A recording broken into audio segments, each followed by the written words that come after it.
The boys are Rock and Roll Hall of Famers. We'll talk to fans that are leaving the show now. We'll reflect on the various moments they had. And that's it tonight. I know it's late, so hopefully everyone was able to stay up. If not, hopefully you're watching this in the morning. The Rock and Roll Hall of Fame post-show stream starts now.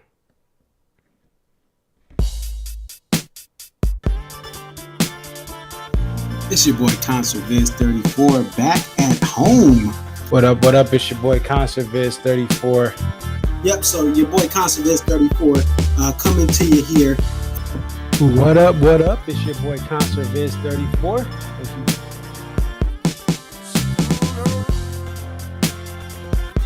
Aria. Okay, so this is Aria, and just tell us a little bit about yourself and about your love for the Dave Matthews Band. I've been a fan of the band since April 28, 1998, and if you recognize the date, that's when Before These Crowded Streets was released. Alpine is definitely a better venue than Summerfest, but we'll take it. I think I've been going to shows for about 20-something years.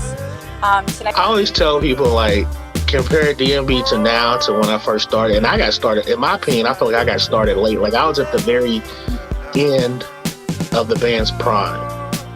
I feel like that 03 to 06 was like the end of the prime. 07, 08 was like, you know, we're at the very end. And then when Roy passed. But Dave really, this is the thing. Dave has put, Rashawn has been assigned the quarterback of this team. He is the coach, the play caller. He designs the jams. Dave just shows up and plays whatever he's going to play.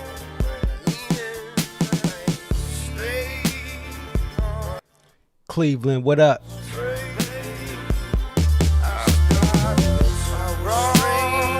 Tribe Called Quest, what up? Mary J. Blige, what up? Shout out Peter Frampton.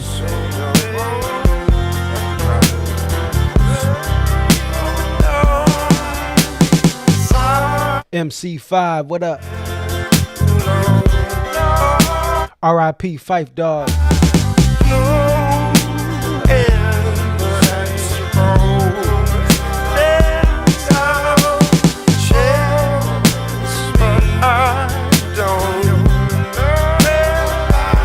R.I.P. Jimmy Buffett.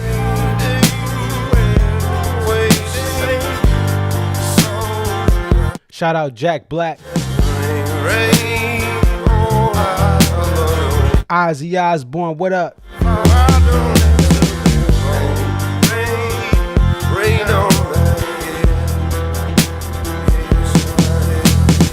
Shout out Kool in the Gang.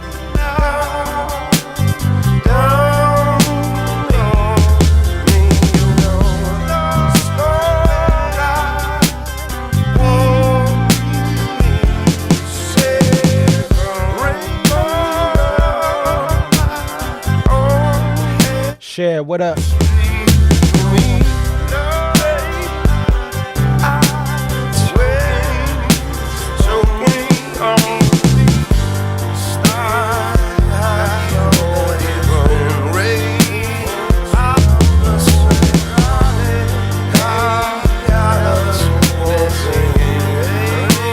Dionne Warwick, what up, Queen?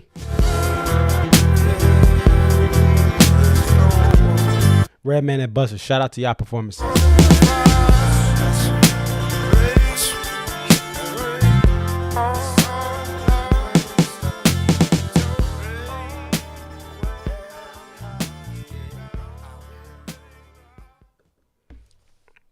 What up, what up? It's your boy Concert Viz 34. Thank you guys for joining the DMB post-show stream.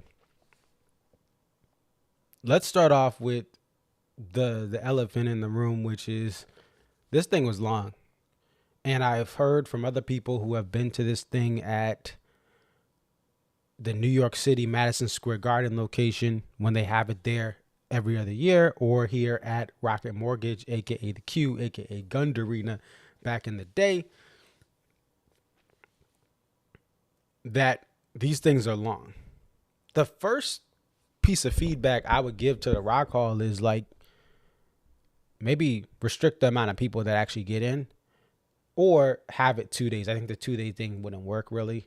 I don't even know if it wouldn't be as viewed if it's 2 days. But I think the biggest thing I took away from this is there were so many legends there that were getting an award, but there just was a lot of people all at once, and some people went longer than others. The other thing is that, listen, Tribe Called Quest, they are legends. There would be no Kanye if there was no Tribe Called Quest, which means there would be no Drake if there was no Tribe Called Quest. There would be no Kid Cudi. They are pioneers along with De La Soul and the Zulu Nation, just with everything they did. And especially De La Soul. I mean, a song like Stakes is High, long story short, calling out things in the industry. They were very revolutionary in allowing so that, the hip hop culture and urban culture was not a monolith. But I think Q-Tip just didn't have everything together. And really these artists, I think the one thing, if you're coming to this saying like, yo, why did Q-Tip talk so long? Tribe Called Quest has been through a lot, and they came from neighborhoods that the idea of you even having a recognition like this wasn't necessarily something you even could dream about. And so I think it was just a moment where he was overwhelmed. He was overwhelmed with just joy and just, kind of thinking about Phife Dawg, who passed away, part of Tribe Called Quest, him and Phife and Q-Tip, the main spitters for Tribe. But this thing was long, and it had, Tribe Called Quest went very long.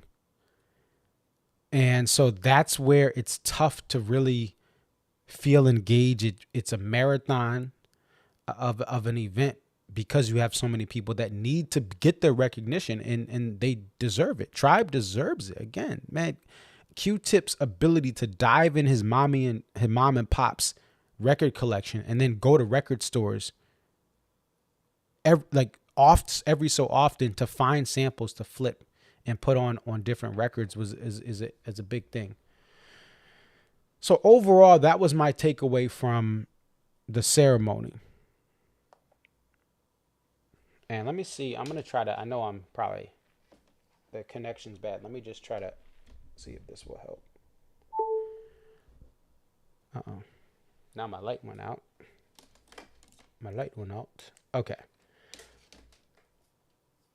The next thing we want to talk about is Dave Matthews, and then the Dave Matthews Band, or Dave Matthews Band. Sorry, there's no the there. It's Dave Matthews Band. Julia Roberts messed that up too. I'm in good company. So Dave comes on for a tribute to Jimmy Buffett. Pirate looks at 40. And I mean, that was, from all accounts, it got people, it was a tearjerker, right?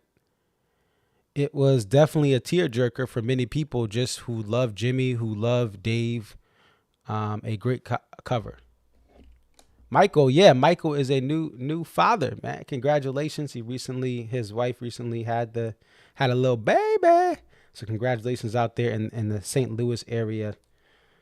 So I put some notes down here. I'm just going to pull them up as I was watching everything. And so Julia Roberts comes in. Now I think there's a contingent, and we have to keep it a buck. There's a contingent of the fan base who saw this thing tonight and thought, like Julia Roberts did not fully capture this band in everything like Jack Black did. And like, when you think of MC5 getting that Tom Morello, just Tom Morello was phenomenal with MC5. I think after both of those orators getting on the mic, I think that some people said, well, okay, Julia Roberts is here, but she didn't give that same level of excellence, right? And so that's one of the big things that people are probably going to be talking about. But I think that this band wanted Julia Roberts to represent them. They appreciate her doing it, and she was the person that they picked. We can't, that we have to respect that. But there is a valid viewpoint of fans to say, listen, somebody else could have captured or encapsulated this fan base, right? She talked about, what she couldn't do.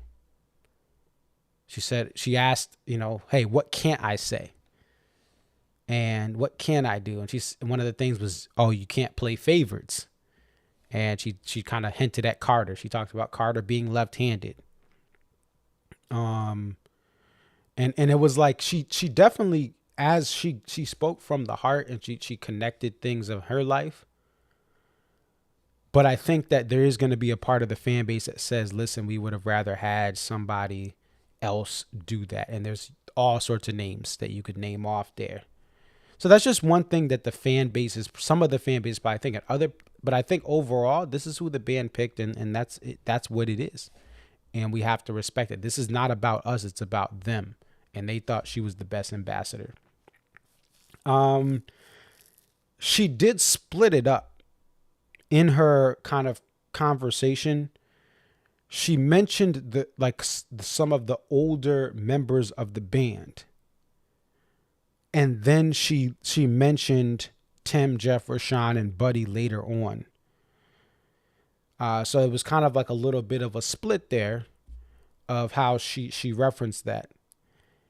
And then I did take a tab of when they played the video kind of montage. I took a tab of everyone who spoke, the other artists who talked about DMB. And so we have Trey Anastasio that comes on first. Brandy Carlisle, Darius Rucker. And remember, DMB is playing frat parties in the South. They're playing colleges and playing small bars in the South. And Darius Rucker is growing up in South Carolina. So he's getting wind of this band as he's on his come up, playing music and growing up there. Alanis also comes on. Trey came back, and I think Brandy came back as well. But it was great to hear from those artists speak on the band. And it's always nice when Trey speaks, because a lot of Fish fans don't like DMB, and it's like, well, Trey's good buddies with him. So it's like, I got you.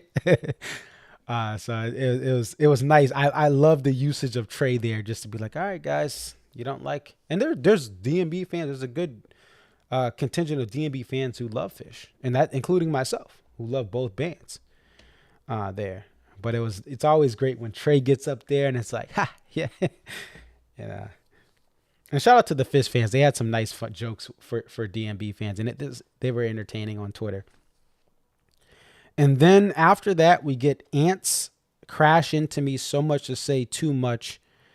And those performances were shortened and cut for TV. And the performance, this main set of performances, first off, you don't have anything.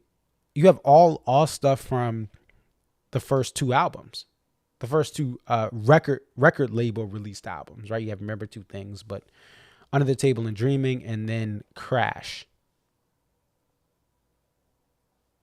And so you have a really nice set to capture what this band was doing as in their come up in this set. And I thought that was great. I don't think we needed, again, this is the set they were going to play. Even if they played You and Me or something else, space between, I would have said, hey, that's what they wanted to play.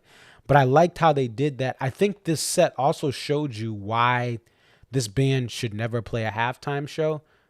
It's very hard for this band to make an abridged run. And even with Crash Into Me, it seemed like that they were kind of trying to figure out things. And that's not a knock, because what they do best is playing full shows. I don't think that they should have to conform to a halftime show. I think when they've done full shows or an hour and a half type thing at a March Madness event outside of the venue, not a halftime show, but outside of the venue or in another venue in town, the Super Bowl night before, those type of events are better for the band. And this performance showed it. They did a great job to cut this thing down, but it's just not as organic. But I think for the time they had, they made the most of it, and they played Ants, they played Crash, and So Much to Say Too Much without the bridge. All these things were cut short, but they got everything in, and they showed a lot of that. I think the thing I liked about it, they showed a lot of their, like, with the So Much to Say to Too Much, how Dave and like his voice pops in and pops out, and just that grooviness of the band, right? The problem I have with You and Me is it doesn't showcase the fun the band shows on the songs that were played today. They, like, Crush wouldn't have worked. You cannot take Crush down to fit into this type of event.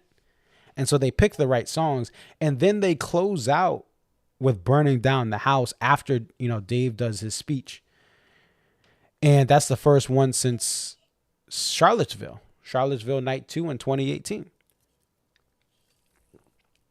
So for now, it's the ceremony was streamed on Disney Plus. I didn't try to rewind it back, but I'm not sure if I think it's going to be on ABC as well.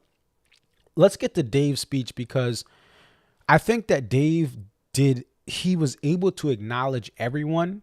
And it's great because two of the biggest things that were, like, just annoying online and within the fan base was the idea of, oh, what are they going to play? I don't know. Let's wait and find out. Like, oh my gosh, are they going to play this? They better play this. Who cares? This is their night. They could play told you, they could play whatever they want. And so they played what they wanted to. And I don't care about speculating all this. I mean, I saw the sax, the different saxes that Jeff brought out, but, like, there's like limited purpose to speculate. I know people like the set list game and all that type of stuff, but I was like, let's wait and find out. The other thing was, oh, is Boyd gonna be there? Oh my gosh, is he gonna be? Guys, let it go. Like, either he will be or he won't. We'll find out tonight. And we did. He was not there. But he was acknowledged, and we'll get to that in a second. So Dave acknowledged his peers for the class of 2024. He talked about a story after that about how he hadn't seen someone for 30 years. And then that person reminded him, hey, remember that Tribe album we had? I'm interested to know what it was. Low End Theory is my favorite Tribe Called Quest album. Came out in 91. And I know people like Midnight Marauders, which followed that up. I believe that was 93. But I thought that was a cool thing. I was like, oh, Dave likes Tribe. He acknowledged Peter Frampton, talked about Ozzy in the gym on a treadmill. He also talked about taking his son when he was younger to Black Sabbath. After that, he did mention Boyd Tinsley. He's like, Boyd Tinsley, wherever you are, I hope you're finding love. Like, just that idea of, hey, I hope you're well wherever you are. And so that just puts the rest. He acknowledged Boyd. There were video clips of Boyd. That's it. He mentioned him. He acknowledged him on the most important night for this band in as far as award ceremonies or acknowledgments.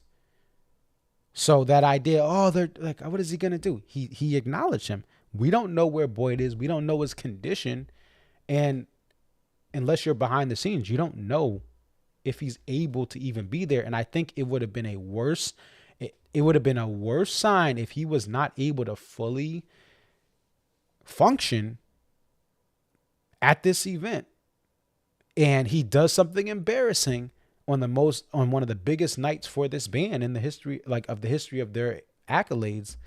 That would have been worse. Better that he is not there if he couldn't make it or however, right? And after that, he did reference Butch, and I think this is always a point of contention between the fans and the band, because Butch was never officially named a member of the band, although he was part of their best years, in my opinion, on the keys. But he mentioned him, a longtime collaborator in the studio and live with the band, but was never officially announced as a full band member. So they acknowledge Butch, acknowledge Peter, the first keyboard player with the band. Thanks for sticking around as long as you did. Reference the Miller bar owner and another person from Miller's. That's where Dave bartended. John Dirth was kind of acknowledged there, as well as encouraging Dave to get that tape out to Carter and try to get something to go together. He mentioned Leroy Moore and got emotional. Who wouldn't, right, in that moment, because of what he meant to the band. And he suggested, he said Leroy suggested Rashawn, and now Rashawn is with the band. He mentioned Jeff again about stepping in after, Leroy had the injury and then passed away there. He mentioned that when Buddy joined the band, he brought it new life. And I've always said this just from an observation standpoint, that after Buddy joined, the fans wanted a violin player. That's what we wanted. And people have every right to say they wanted a violin to replace. I always say that this band needed someone like Buddy. Maybe it could have been someone else. They needed somebody to raise morale and motivate this band to do more. And in 2018 and 2019, the band still was trying to find who they were, but they were happier on stage, right? They were playing stand up, which should never be played again, but they were happy on stage. And they were trying stuff. They were testing out stuff. And all right, stand up doesn't work. We're going to shelve it. But this whole Bayou thing, which, listen, I'm not the biggest fan of, but people love it. And other moments were added in. And so I thought that was great that he acknowledged that. Referenced is it Chip Hooper and Ross Hoffman. He thanked everyone's families. Everyone was living at their mama's house back in the early Seville days because they were trying to discover this music thing and couldn't, live on their own. So Carter, Dave, and some other, obviously Stefan was in high school. Although I think Stefan, he ended up getting a place at some point, like a little cabin type house that he referenced. Then he thanks the fans and he blames the fans for them getting in, their persistence, right? And that's the thing, is DMB fans were persistent to the point where, like I said, if they were dissing legends, like all the people were saying the Rock Hall couldn't fill up all the seats if we weren't there. Like it was that arrogant, but that persistence does work in the politics behind all of these selection processes. And guess what? The band went from winning the fan vote to then we flipped that around. They went from winning the fan vote and then not getting in the first time, to winning the fan vote and then being the last performer and having arguably the highest amount of fans there, and their presence was heard. Thankfully, I did not hear any chants. I'm glad. I don't know. We'll ask Connor in a second, and we're going to talk to Luke and some other people, Aria as well. But I don't think I heard any of that. And the speech was around 7 minutes. He thanked all the artists. He said it would be cool if we didn't get in. When he was talking about the Rock, he said it would have been cool if there was another year they won the fan vote but didn't get in again, as a joke, which is great. I like that humor. DMB fans were so just like, oh my, if they don't get in, it's blah blah blah. And the band's like, yo, we're just kind of chilling here, like we're honored by it, but they weren't like, it wasn't life or death for them to get into this thing. But they appreciate the honor. Thanks all the artists. Thanks Julia Roberts. Speech was around 7 minutes, and then talks about the 40th anniversary of Stop Making Sense by Talking Heads, and Burning Down the House is played for the first time since 2018, as I mentioned. So that's kind of the lineup there. Put in the comments of this video, even after it ends, what did you think of this? I see Anthony. I see Michael in the chat. Robin, I hope you're doing well. Zach Booth's in there. Cameron, who's an amazing young drummer who played part of the last stop for his music recital. John Woodbury, happy belated. Well, it's technically not your birthday here in Connecticut, but I think it is still in your time zone. Andrea, great to see you. And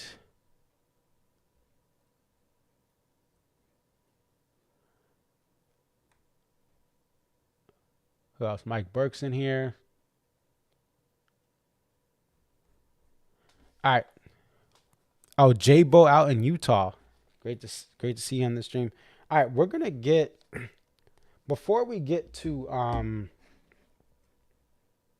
that. Let me bring in. I have. Let me just see if they're still on here. Well, we have two more guests here, and we're gonna bring them in. Let's see. Give me 1 second. All right, we're gonna bring in two more guests to come in as we call Connor. My good friends Jessica and Wayne. Look at the shade they're throwing. If you guys notice, they have the you and me right above them, this little wood mantle. That's the you and me with all the lyrics of you and me right there. So even though we did not get it tonight, they're just shoving it in my face because that's the fun banter that we have. So Jessica and Wayne, how you guys doing? Good, Marcus. Good to see you. Good. How about yourself? It's great to have you on. And one of the great things about this band is the connections and friendships that you develop. And both Jessica and Wayne have been great to me. I hope I've been great to you. I think it's been one-sided. You guys have given me more food and accommodations than I have to you. But you guys refuse to take anything I give you. So anyway, they're out here from Wisconsin. Jess has been a fan since what, 03? I think 2001 was my first show. 01. And then Wayne and Jessica, you guys have known each other for a while, but then Wayne started going to shows. And the kids, both of their kids have been to a couple shows, and they are a Dave Matthews Band family. We are. So Olivia fell asleep in the chair watching, but she started smiling when she heard your voice. Oh, really? I had a great time out there in Wisconsin with Mason and Olivia. We went through some times tables and some other stuff. But let's get Connor on the line. People are waiting. We got to get Connor, and we're going to get some other people. We'll get Luke on as well in a bit. Connor met, got his hand was shaken by Dave Matthews yesterday. So we got to talk to him about that as well here. So let's go ahead and reach out to Connor.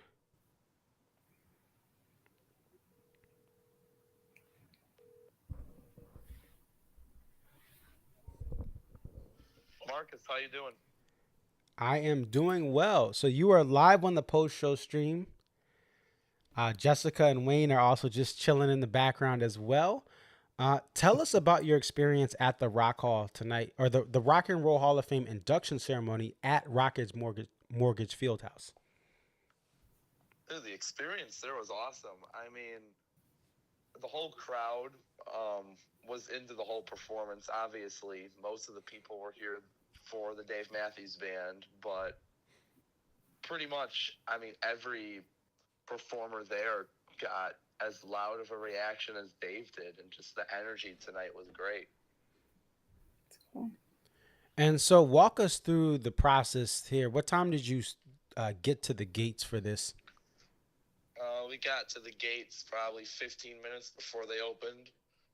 The entry process was pretty slow because they had 6 doors letting people in where we were, and only one security scanner, so that took absolutely forever.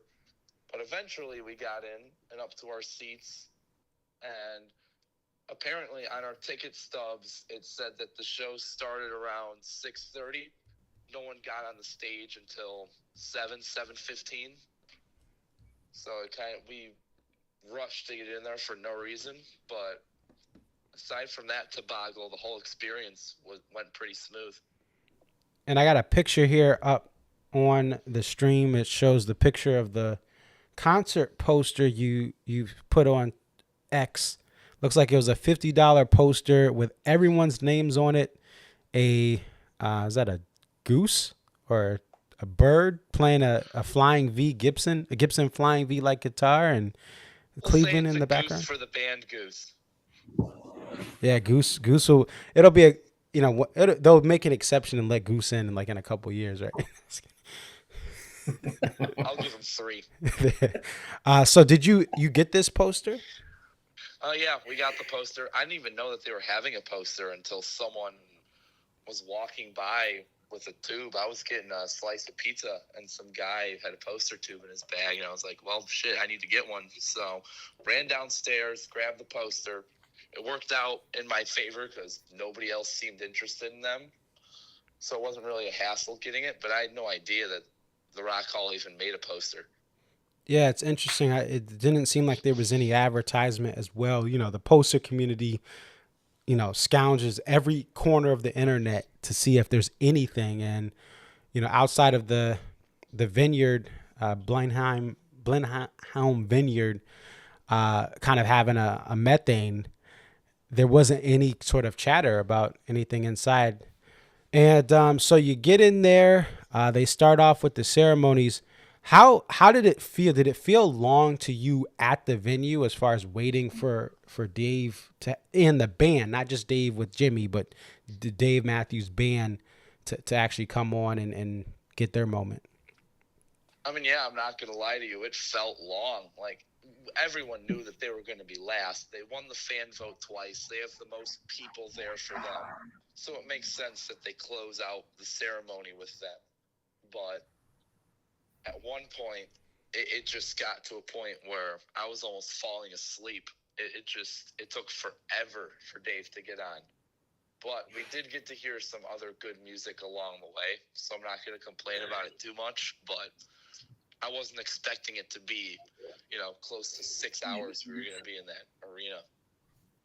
And how were the Dave Matthews Band fans in the crowd? Were there any kind of chompers or people kind of not representing the band the right way? I was really worried about there being chompers in there. Obviously, during some of the really long speeches, people started to talk, and I get that, right? A lot of attention spans kind of go away after that, but aside from that, people were pretty quiet during every other part of the show. I mean, they were singing the songs that they knew and cheering when, anything significant happens or is said. But aside from that, people in the crowd were very respectful, and I got to tip my hat to everyone in that arena for showing a gratitude of respect for every artist there. That's great because, as you know, there's just there people have preconceived notions of this band. I did, because of what the party environment was like in Hartford in my childhood. It made me not want to go to shows until 2012. So there's that idea of what people were think of the negatives of DMB fans, but it's great to hear that it appeared everyone was on their best behavior and respected. I think that's the biggest thing. When they didn't get in, some people, not all, did not respect the acts that got in that year they weren't in. And it was just a bad look for the bands and the fan base, because it makes the band look bad. Oh, these are your fans and the fan base. How was the sound? The sound was awesome. I mean, the way that everything was set up, they had a short stack of speakers kind of close to us on, like, by one corner and by the other corner, like past the Jumbotron. So the sound by us was great. I mean, during Ozzy Osbourne's set, it was loud in there. And, I mean, not really a big surprise because it's Ozzy Osbourne. But, no, the sound was really, really good. That's great to hear. They're on the Disney Plus stream, and maybe it was just my connection.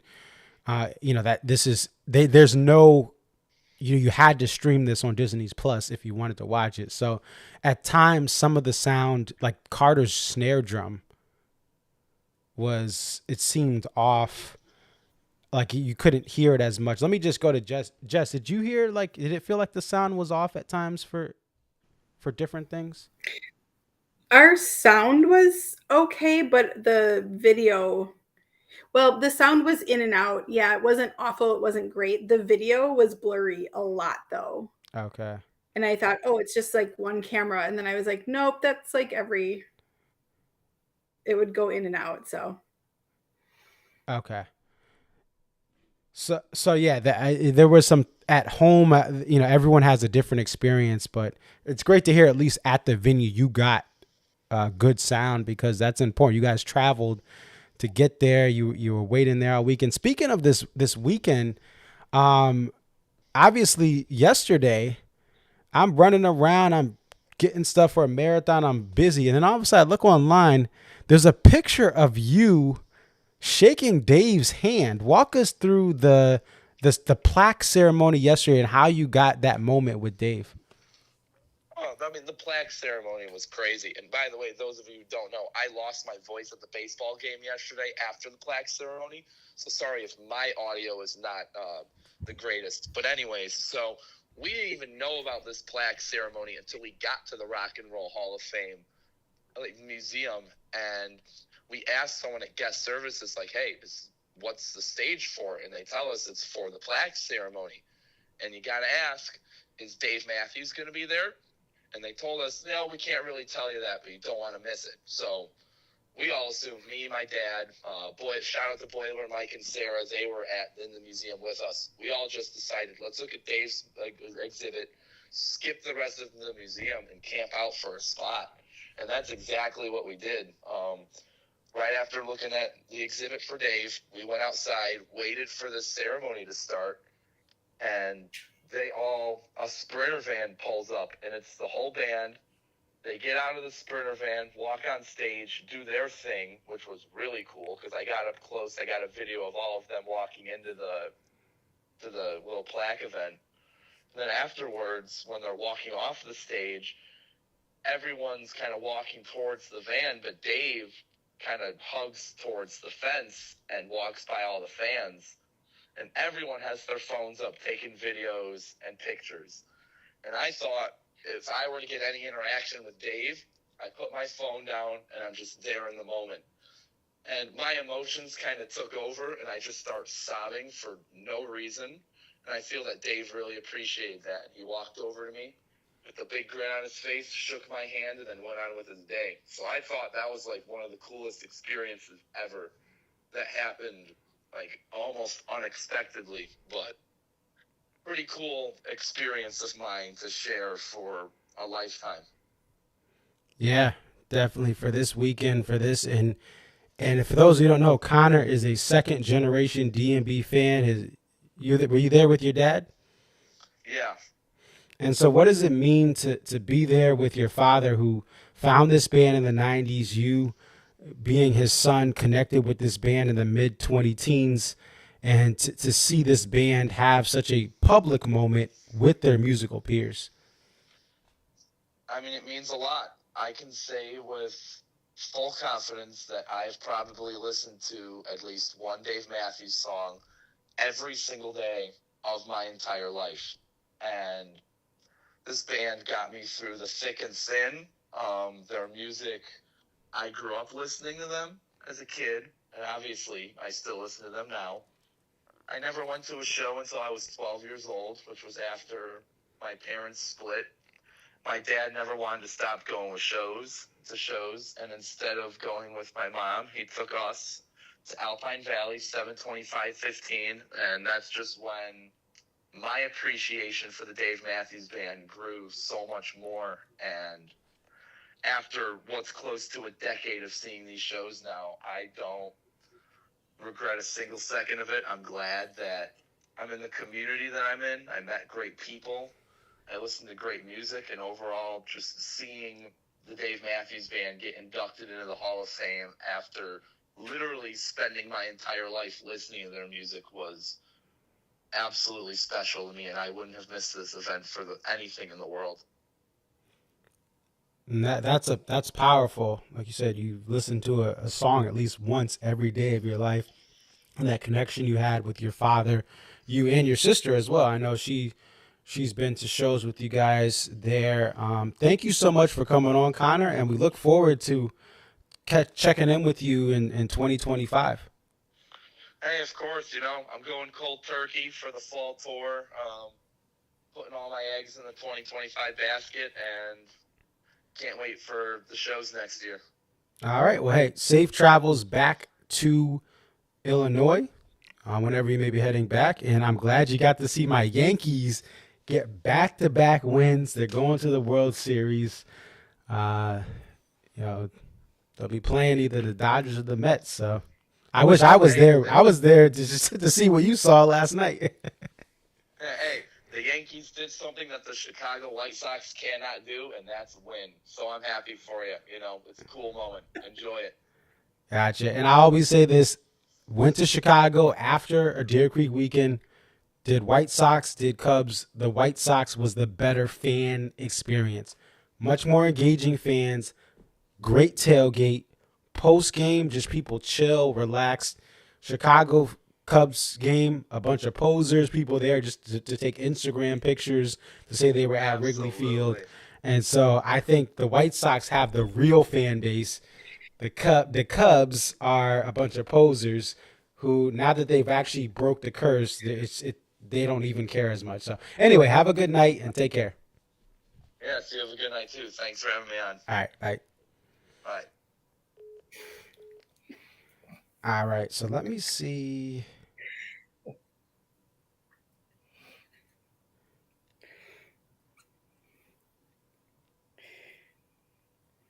I'm just going to try to see if we can get someone else on.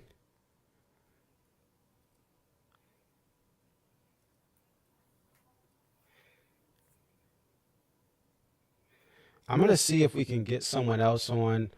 I'm going to transition it back over to Jess and Wayne. All right.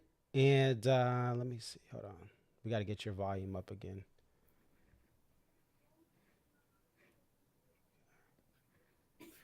Yeah. So, any other thoughts about this night and this event? Well, I had FOMO, so I texted you. I was like, I could just get Disney Plus, so we weren't even planning on watching it at first. But I'm glad that we did. It was really cool. We started watching right around the Jimmy Buffett section, and it was cool just to see some amazing musicians be recognized and some cool performances, and obviously seeing the band inducted was pretty cool. I got a little emotional. It's like, oh yeah, look at that. It was good. Yeah, and it's funny when these things happen. 'Cause like you said, it was like what, $11.99 or It was $10.99. $10.99. Good Yeah, deal. people were like, "Oh, I'm not gonna stream this thing." I'm like, "Bruh, you could buy a drink at a restaurant and have a meal, and it's gonna be like at least $20 now. You can't spend It's a beer and a ball game. $11.99. Just $11.99. I mean it. There's a lot of stuff you can't do with the $10.99. So Well, Libby gets to watch the Eras tour, so now. Now, was that because shout out to Kristen from Southwest Florida. I think so they have the actual tours live on Disney Plus. I think it's the movie. The Eras tour movie or whatever. Okay, but when we logged in, it was there. So Olivia's like, "Can I watch that now?" And I'm like, "No, we're gonna watch Dave first." Oh, okay. There you go. So she'll have a busy day. Yeah. Watching it. Yeah, but I was like, come on, guys. But this happens with everything. Like, people just don't want to pay that, but you'll go and buy 50 posters. But $10.99, that's my limit. No, sir. I don't like Disney. Well, they haven't been the same. It's a good way to see it without being there. It's cheaper than going there to see it for sure. Yeah. Yeah, and it's tough. A lot of this stuff with the fall tour and with this fall season, even if you go to the Rock Hall, you're going to Pittsburgh, like those two events have other things that are going on. And you have football weekends in general. Anytime you're going, like the Pittsburgh weekend, there's going to be a Penguins game. There's going to be people there for 3 or 4 days to see the Steelers. And so some of the hotels for the fall, depending on when you go, can be pretty expensive. Let me see. I don't know if I don't want to reach out to her because I know this kind of. I had heard stories that this thing goes long, but I don't think anyone expected it to be this long. While I'm doing that, I am going to try to get this video from Darren and Leah. We checked in with them at the end of, when was that? Oh, that was one of the festivals. They were there. Oh no, Farm Aid. I think it was Farm Aid. But let me just see if I can do this here. There were tickets that popped up for this event, side stage and other places last minute, under $200. And so, and some of that's just, you had to have some sort of way to get there. All right, let's take a look here. We're gonna transition away from Jessica and Wayne for a second, and we're gonna get a video up from Leah and Darren. They were actually there tonight. Okay, yeah. So Rhea.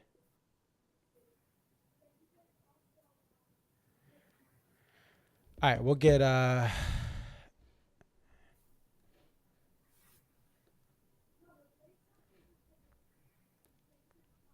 Oh, let me see if Alex Sahani. Let me see, man.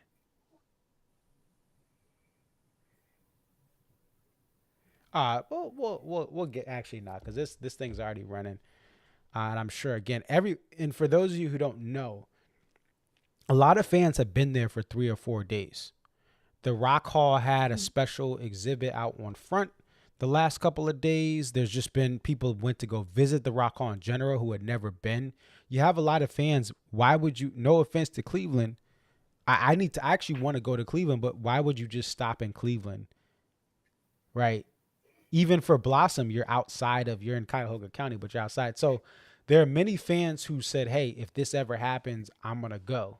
But no one's like, hey, by the way, in 2027, I want to go to Cleveland. That's on my bucket list. Like, no. And then Detroit, right? The Midwest is going to hate me. Yeah, let's go to Detroit after that. And then Youngstown, Ohio. Oh, this is just, I've been seeing stuff on Instagram about Youngstown, Ohio. Like, that's not what people do. So that's was a great That's what people in the Midwest do. Yeah, but you don't have someone from like Houston, Texas, like, oh man. Like now Canton, Ohio for the NFL Hall of Fame, Pro Football Hall of Fame, but like I'm sorry, nobody in Orlando was like, wait, when it's October and it's cold, guys, we're gonna go to Cleveland. We're gonna go see a Browns game. And then we're going to go, check out the lake. We're going to drive up I-90 and just go all the way to Buffalo. And then we'll go to Buffalo too. We'll go watch some of the Buffalo sports teams. Yeah. We'll see how the Sabres are doing. Oh, wait, they're already eliminated. Right. All right. Let me chill. All right. We're going to transition this out. I'm just going to also here. We'll mute Jessica and Wayne just so that you guys can hear this video. All right, so let's transition over and get this video up. This is from upstate New York, Syracuse, I believe, metro area. We have Darren and his wife, Leah. Hey, Marcus. Thanks for having us again. Just got back to our hotel from the show. It was an amazing night, and we could unpack the entire show like on another time, like when we see you and all the artists. It was just an incredible evening. Of course, like they saved the best for last. Like we were at the end, and it was just so well worth the wait. It was nice that Dave came out and did the tribute, though, to Jimmy Buffett. That was, like, so touching. Just a beautiful moment. I don't think anybody was expecting it. So it was just like I saw people shuffling to go to the bathroom, and then all of a sudden they were racing back to their chairs because they were like, oh, we didn't know Dave was coming out, and then they thought it was time for the band, but then they had other, then they moved on, but it was a touching tribute. And I think great show overall for all genres and all artists and all fans. I think great representation of both people that were introducing the artists, bands, groups, and then the performances and those who couldn't perform their own music. I think the guest artists that kind of filled in and kind of paid tribute to that was pretty cool to experience. So that was awesome. Julia Roberts did an amazing job, like introducing the band, and she did a wonderful job. She just Pretty Woman did up. She did it up. Just Dave's speech. I know they had we'll talk about their performance, but his speech just, first and foremost, mentioning Boyd and Butch and just, the people that helped get the band up and running. Everybody from Miller's. Yes, that were even there. That was just amazing. That they just, they brought out everybody and mentioned. Dave, he goes on and he went into Dave's speech too, I messed this up, but hold on, I'm gonna keep going.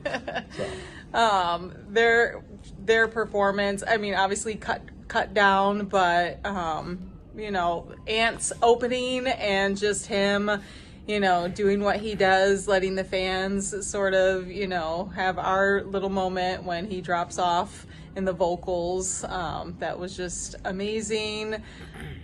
And I know during every concert, depending on the song, every artist of the band kind of gets a little solo, right? The little flowers. Yep. And they still incorporated that. It was They did. definitely a shorter version of it, but that was awesome to see.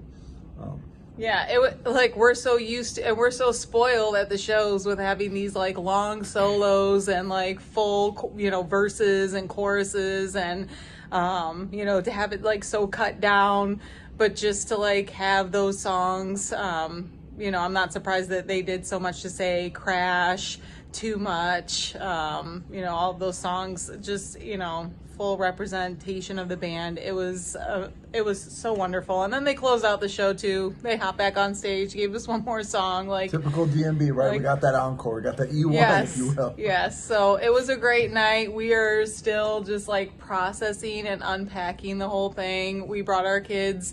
They had a great time. It was just amazing, and I'm glad everybody hopefully had access to Disney Plus and they were able to watch it from home. It was just a moment. It was a moment for the band. It was a moment for the fans. Just any DMB lover, just to see that. It was emotional, but just so happy tears. It was a great night. We have had a great weekend. It's been amazing. Yeah, shout out to Cleveland. Great city. Yes. Definitely Ohio is for lovers, so love it out here. Ohio is for Dave lovers. All right, Marcus, we hope you have a great night, and we'll talk to you soon. All right, so I want to thank them for sending that video, and I was trying to get someone else, and please put in the comments if you were at the show, kind of your experience with Jimmy Buffett, the Jimmy Buffett tribute and Dave playing, because I'm looking at social media and a couple of people are mentioning that were there that fans were hooting and hollering.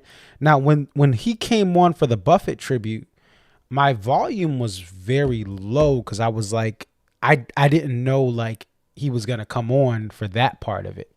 Maybe it was announced. It was kind of oh wait, Dave's coming, and someone texted me, Dave's coming. They were at the venue. Alan, shout out to Alan, Ohio native, Cleveland, Cuyahoga County. I believe he's out there in the Cleveland metro, Cuyahoga County, and he's Dave's on, and they were obviously at the venue. It was a little ahead of my Disney Plus. My Disney Plus was spinning at times, so he would say something. He didn't want to spoil the set for me.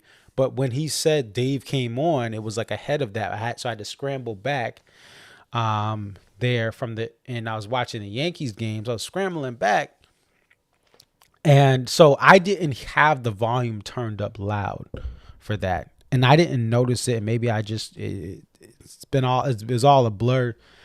But apparently fans were hooting and hollering. Let me see.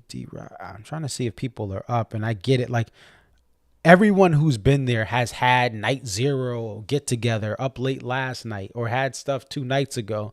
So a lot of people that I'm trying to contact or that were going to be on because this thing went so late couldn't be on.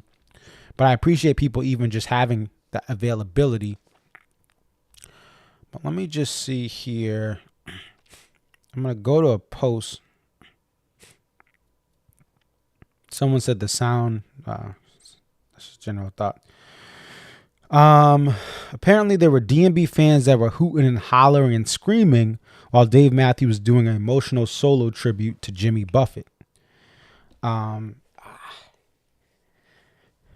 body's worn out from the half marathon I ran today. Trying to crack there we go. So he says, Dave was doing an emotional solo tribute to Jimmy Buffett, but people were hooting and hollering during it. And he says it's an embarrassment to the fan base. It was supposed to be a quiet, intimate moment in respect to an accomplished artist that we aren't lucky enough to have with us anymore. And thank you. That's Alex Sohani. And I'm always with Alex on this. I think this is something that we always have talked about and agreed upon. There's a lack of awareness in some of the fan base with not understanding certain moments of, okay, this is when you don't talk. And this is not just with DMB. You look at certain Goose shows, and Goose shout out to Alex. Check out the Slow Ready podcast. Alex Sohani and one of his friends just started that up, and it's a great another great perspective of Goose. There's some other Goose podcasts and other content. There's an almanac that's going up. I think it's lgoose.net or something like that. Shout out to Ryan Storm, Almost Always There podcast. And Ryan is great with his coverage there for various media. He has articles on shows and just also his podcast. But that lack of awareness is always frustrating. It's always frustrating because it's just, this is why people don't like certain fan bases like Dave Matthews Band fans. Is because, we have to talk during the quietest song. Yeah, if there's a loud, if you're listening to like the Ozzy Osbourne tribute and you're going and getting into the music, that music's loud already. But a quiet, intimate cover, Pirate Looks at 40, and people talking during it, like that's just, and hooting and it's really the hooting and hollering, and a lot of it is self-serving. Hey, look at me, or hey, woo, yeah. It's the lack of awareness of just the moment. Here we're gonna bring back Jessica and Wayne. Wake up, guys. No, I'm just kidding. They're up. Hold on. Let me just get them set back up.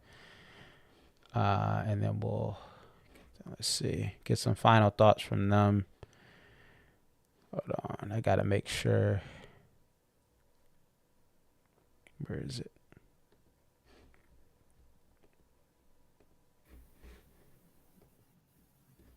All right, we got Jessica and Wayne back. Yeah, any other thoughts about the hooting and hollering or just this night? I know I've kind of already said that.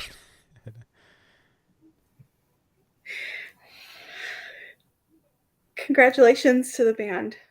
It was really cool. Well deserved.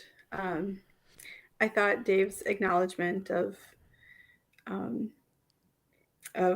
Butch and Peter and Boyd that was pretty classy. I thought it was a good way to do it. I thought it was very on brand for them to end with a cover. And a cover that seemed to be the most the most at ease Dave seemed the whole night. Maybe because it was the end, he knew it was over. Yeah. But yeah, it was worth the $10.99. That's good. Did, I want but to know if he's going to bring the lovely ladies back because he did say that he hey, wants to be hey, single. hey, hey, chill, chill, chill, chill, He said it, not me. chill, chill. Nah, just kidding. Shout out to the lovely ladies. They're amazing. But we have Buddy Strong now, so they were great assets when they were here. But we have Buddy Strong now. What was I gonna say? I lost my train. Oh, it was interesting though that he ended with a cover, but it was a cover they hadn't played since 2018, and Buddy's only had a couple cracks at burning down the house in that end of year 2018. Instead of a Watchtower, I liked that they didn't do Watchtower, and burning down the house is one of those covers where I've only heard it once. I know they had some waves of it being played in the mid 2000, the late, like late early 2000, was it 2008, around that time, or somewhere around there. But I liked how they ended with that, not Watchtower for the 5 millionth time, not what are some other ones, like even The Maker, even though that's a song people love, like he's done that a bunch recently. They didn't end with Sledgehammer, like I'm gonna be, come on, like, and people would have loved it there, but he ended with burning down the house, and that's just like the nod, like, okay, this is what they do. I mean, they're at an award show and they're doing what people wanted at the real shows. People have wanted this cover. All right, I don't like any covers, but I like Burning Down the House by Talking Heads. And so he was able to incorporate the 40th anniversary of that record. Talking Heads was a big influence in his life. And boom, we get a Burning Down the House encore. Nothing from Big Whiskey. And he could have done a Bayou. He could have done by, and listen, if he did, I said I would respect the moment, but he didn't. So. No, just playing, Dave. It's a joke. I'm sure you. And shout out to Ashley. Ashley got some Mrs. Matthews, and then I saw someone took a picture of Julia Roberts and her man. Her man had his arm like, nah, you ain't. I ain't letting Dave steal you. Nah, but good for them, right? But again, I'm seeing more chatter online. I think some people appreciated Julia Roberts. Other people were like, you should have picked someone else. But again, this is the band's night. Thank you guys. I'm going to take you guys off. Go to bed. Get some rest. They were at IKEA. They started their evening in IKEA, and I bullied them into subscribing to Disney Plus. I want some royalties off that. And you guys saw...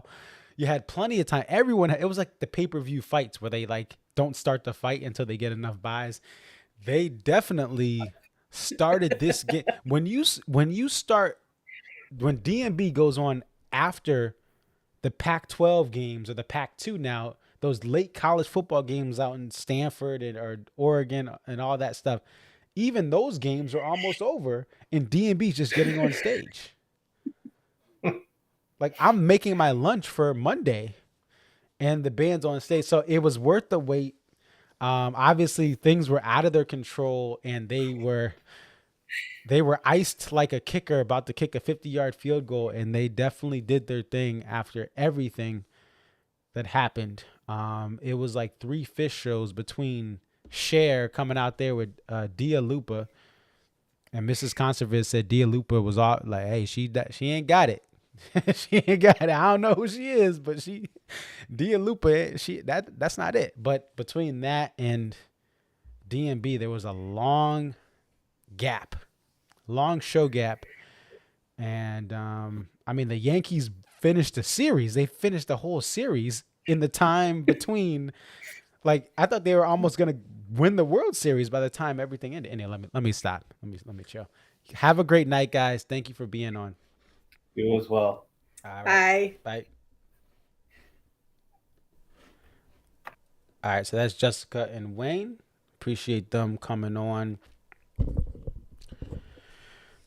And that's Darren, who was in the video. He's Mr.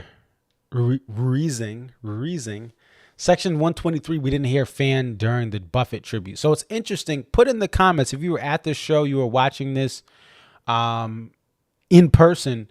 Let me know if you heard stuff. It appears wherever Alex was, that there were fans hooting and hollering and chomping. Or not chomping, but more cheering. They weren't talking over Dave. They were cheering over Dave or trying to, whoa, yeah, whoa, yeah. And that's not the moment to do that. So I'll be interested to hear, and I'll be checking what people are saying online there, because that's a worse thing. And forget, all right, maybe you talk over Dave and while he's playing. It appears no one did that. But when he's doing a tribute to Jimmy Buffett, again, he did one with the official Buffett tribute show, and they decided to bring him on for this. And you think about, if he's asked to do this, that means everyone signed off on, hey, we want Dave to be part of this. And that's something that he doesn't take lightly. So hopefully it was just an isolated fan or two by Alex, and everyone else was great. Looks like people had fun out there. I saw some stuff from the Night Zero party. And it looked like people said online were saying they had a great time there. It was one of the best meetups, or the best meetup they've had. And that's great to see. It's great to see the fan support. It's great to hear that, at least for the parts of the DMB pomp and circumstance, that the fans behaved. And that even they showed respect to other artists. And I saw that. I saw people who were there, who Kool and the Gang, Tribe, right? Cher. There was respect for some of those other artists, at least the people who showed up. And that's really the best way you can represent this band, is by doing that. Some other things real quick. I think one thing, I mentioned it some like way earlier in the year. I think one thing that, there's never enough time to talk about what this band has done. But one thing that they have done is they've allowed their stage to be a class on educating people about the past of music. To have Big Voice Jack come up, to have even the Lovely Ladies come up, even though, again, I think my first show with the Lovely Ladies back in 2014, that's all I needed. But to bring on diverse voices is a thing that I respect them for, because when you have a fan base full of college kids and high school kids who don't know fully the history of music, not many of them, especially in the 90s, right? There wasn't access to knowing everything about music. To bring on legends,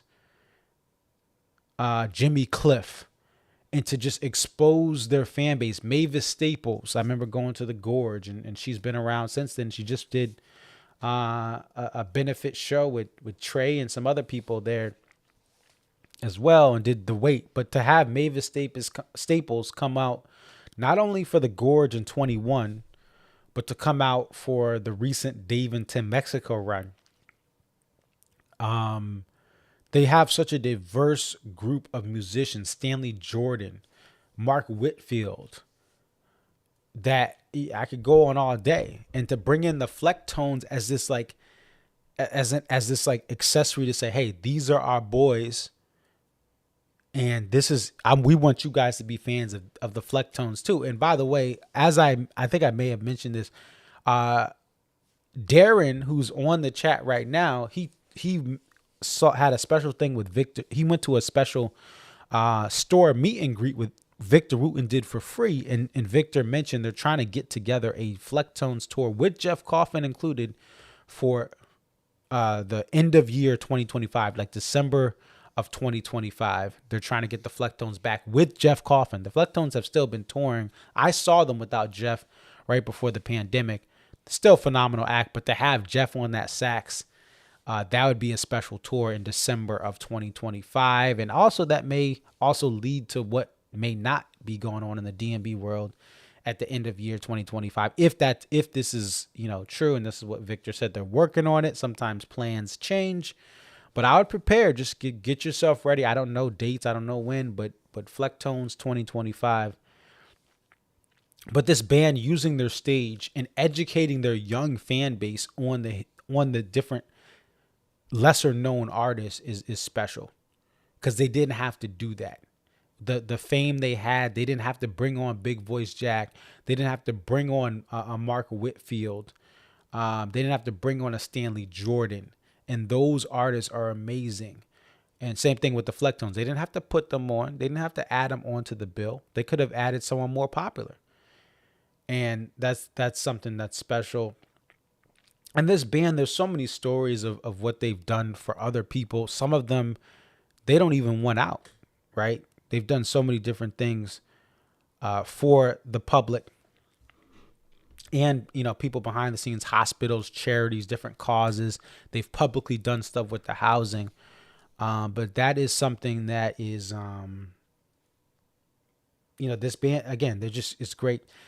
And I brought on Jessica and Wayne. I mentioned that, like, just the connections, the family you really have, because we all came together to see this band. And you met people at shows, or people met me because they know me from the stream, or I met them because I maybe have seen them do a cover of a D&B song. And then, hey, oh, you're at this show. Hey, let's meet up. Let's say what up. That is special.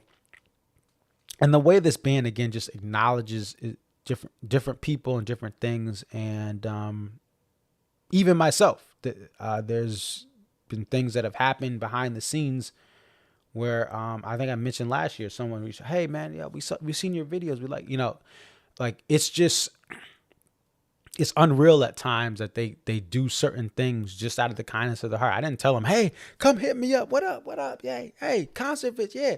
Come see me. Like, someone from the band reached out. Like, I feel it's just the fact that they do stuff like that is special. So I appreciate all they do. And even for me personally, you know, just the acknowledgement of me and other creators too, in this community. That's been done. We saw that with the Volta thing. Speaking of Volta, almost forgot. You guys may know, let's bring up everything here. I'm just going to transition us to another graphic. So today, it's Sunday, October 20th, 2:09 a.m. And October 20th at 8 p.m., there's a replay of Gorge Amphitheater. Night 2, this is where Corey Wong pulled up, did that 41. You guys can see that on my channel, but you'll be able to see this in a better resolution with better audio. And really, with this being up, I don't see, like, I probably won't do any more videos. I've been busy.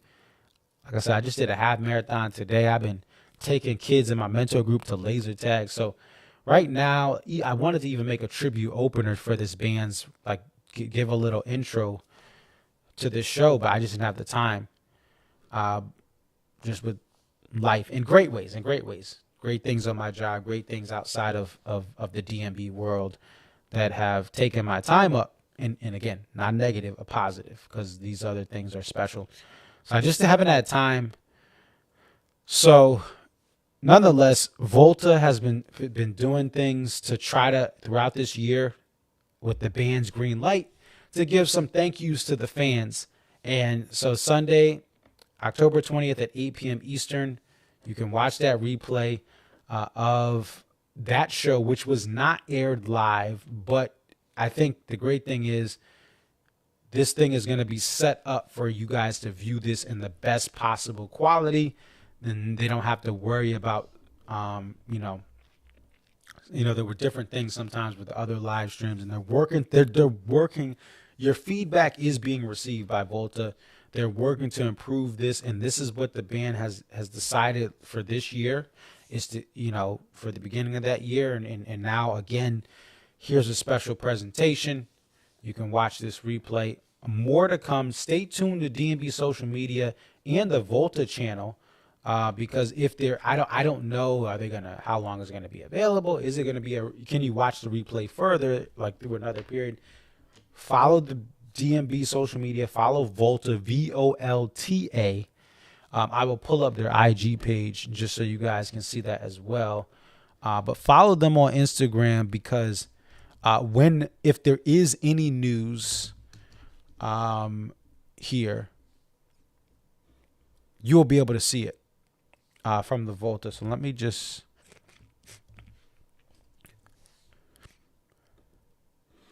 get that over, and we'll take the graphic off. I want you guys to follow this channel here. Again, Volta Media Group, VOLTA Media Group. Any updates, go here, right? Go here. I've been fortunate enough to interview Zach from Volta, but really, again, this is the place where you're going to want to follow them like I'm following them, so that if there is something announced, if you have questions, concerns, you can message them. But they do, a lot of times they are aware, like when something's going on, they are aware of that. And, oh yeah, hey, this thing wasn't working right, or hey, we can't Chromecast, or hey, we're working to get this up. But they're putting in work behind the scenes. And again, this is who DMB has decided to move forward with, at least for this special like Rock Hall year. And hopefully there are plans in the future to continue this past this Rock Hall victory lap kind of thing. It took this band to get in the Rock Hall to get this, and I hope we're still able to have this as time goes on. That's pretty much it. I'm going to close out with the preview of the SPAC Night 2 video. That's going to be dropping at the end of this upcoming week. So the plan is, and Darren said, or no, Darren, shout out my boy D-Rock from Buffalo. He says, let me see what he says about the fans. Oh, he's driving back. It seems quiet.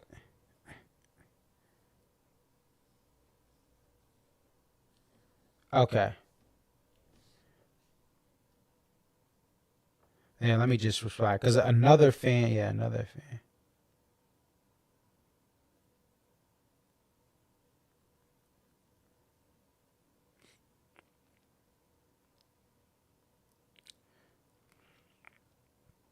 So maybe that was an isolated incident where Alex was. Heard people hollering.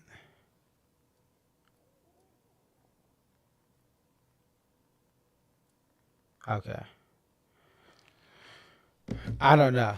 But guys, follow Volta. But SPAC Night 2, that'll be out.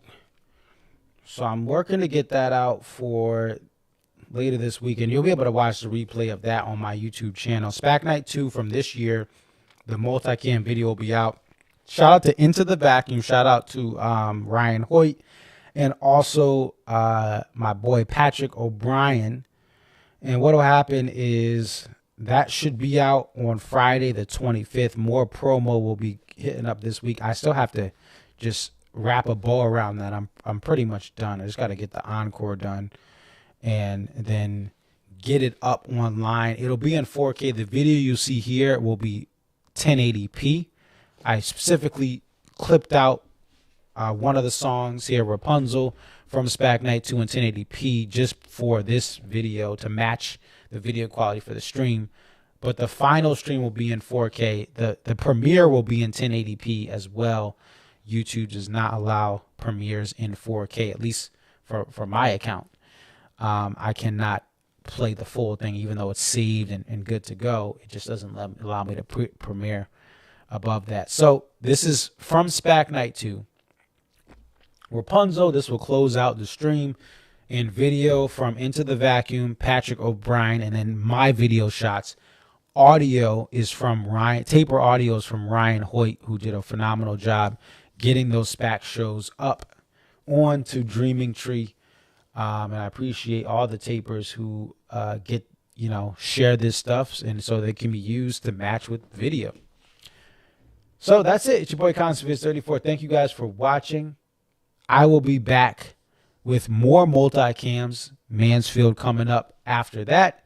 Guilford Nights 1 and 2. And then I will be covering the post-show streams for all the fall tour stops. I will be at Mohegan personally for both of those shows. And I will be planning to see if I can do a multicam for Mohegan as well. If not, I'll just put up my footage as a single cam plus taper audio from both of those shows. It's your boy Concept34. Thank you, Dave Matthews Band, for all you've done.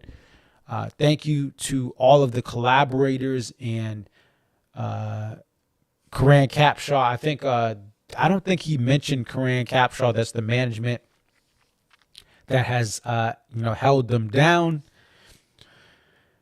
And Steve Lillywhite, again, just a big part. That's his option. That was not done by Dave. He did not mention them, but again, there's so many people they can thank. And I know there's been some stuff. Steve Lillywhite kind of said some spicy stuff to the band and misspelled Leroy's name, and it is what it is. But Steve Lillywhite is, to me, just did great things. Listening back to these albums and understanding what Steve Lillywhite did, I think he's a big part of that, of the sound of this band for the studio. And many people started with the studio albums and then went to the live show. So without those studio albums hooking them in, there's no shot they have the live fan base that they have to this level, right? It may have been slightly smaller, but people got hooked in by hearing the band on the radio, Under the Table and Dream and Crash, Before These Crowded Streets, which Steve Lillywhite was a part of. All right. That's it. It's your boy Concept34. Here is Rapunzel. Dave was crashing out for this girl, man. Rapunzel, he was going to risk it all for this girl. He was going to spin the block for this girl. That's what the song's about. Rapunzel SPAC Night 2 2023. Thank you to the tapers. Ryan Hoyt, again, video recorder. Concept34, me, and then Into the Vacuum, Patrick O'Brien. Peace.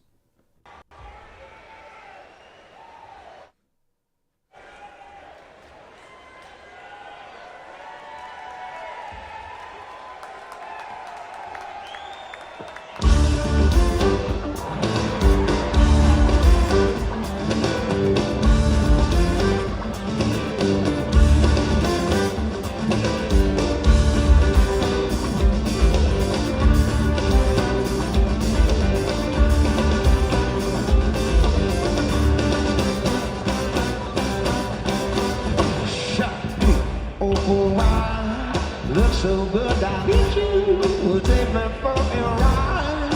Hear your sweet delicious, perfect little mouth. There upon that liquor, where you will have no doubt that I do my best for you. I do. Oh yeah, let's start and get it going. When lost myself to thinking about the two of us.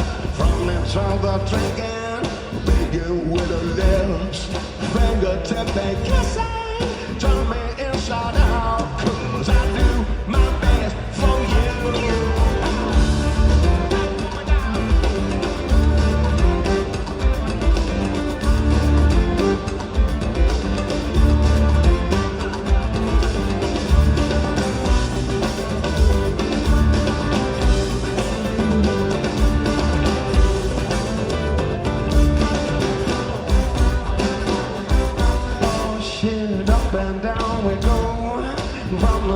You push me. This is such a thrill to be lost in love and dancing. Keep your tambourine. You blow my head open. I know that for sure that I do my best for you. I do. You know, for you I would crawl through the darkest dungeon. I would climb a castle wall. If you be my Rapunzel, you let your hair down, look around and through the window. Well, put that light on the door, 'cause I do my best for you.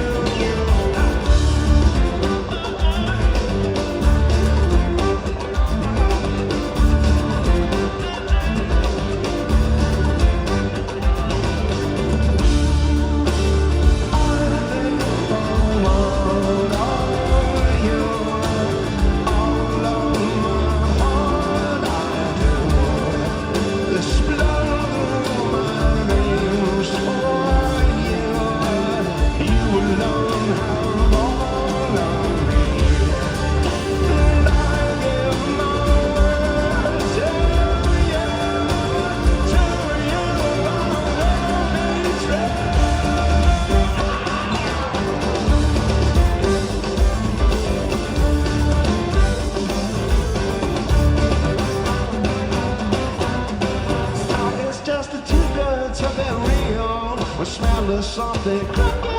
You my soul to steal while off the food of love we're filling.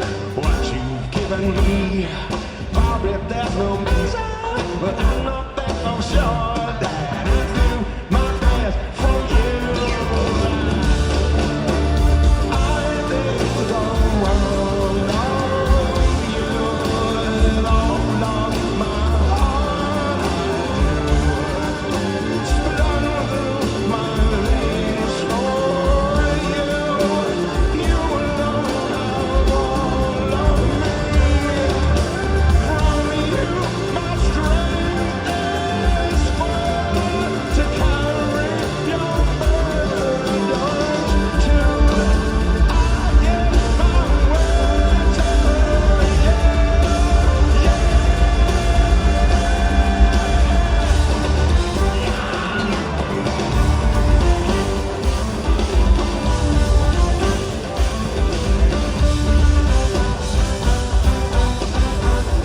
locked up so tight. Good God, you drive me crazy. Crazy is alright. When you're looking at me, you make me feel high. Every single thing you do to me, my God, I'm far. But I do my